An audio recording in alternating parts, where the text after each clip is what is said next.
Sir public, मी तुमचा गावठी blogger पाहत्या.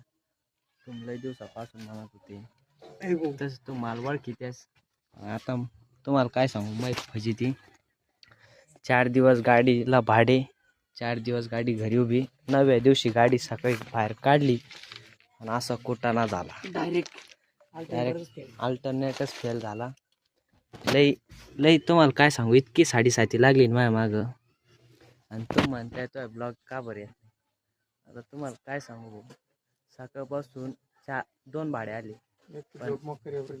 झोपीचं जाऊ द्या, आपल्याला काय आता कष्ट करावंच लागेल. कमवशान तर खाशान, तशी गोष्ट आहे. पण 4 दिवस गाड्या चालत्या, लोकांना वाटतं खूप मजा गाडी धंद्यामध्ये. येऊच नका भावांनो, इमानदारी सांग. 4 दिवस गाडी चालली आणि 4 दिवस उभी राहिली, खरी गोष्ट आहे. आणि 9व्या दिवशी गाडी निघलीच सकाळी, भाडा आलता. गाडीचा अल्टरनेट फेल झाला. अल्टरनेट फेल झाला.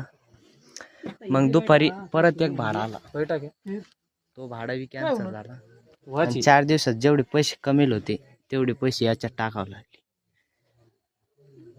कसं सांगा तुम्ही, गाडी धंदा कसा इष्टावर जेवढं सोपं दिसतं गाडी धंदा, तेवढा सोपं अजिबात नाही. अशा अवकळ होत्या रात्री, अशा उपाशी पोटी गाडीचं काम चालू आहे. आता सकाळपासून चालू होतं, आता कुठतरी ते फिटर आली, ते आताशी फिट करून राहिली. भैया इडच ब्लॉक संपवतो मी, इमानदारीनं. ब्लॉक काढायचं मन सुद्धा होत नव्हतं, पण आता काय करणार.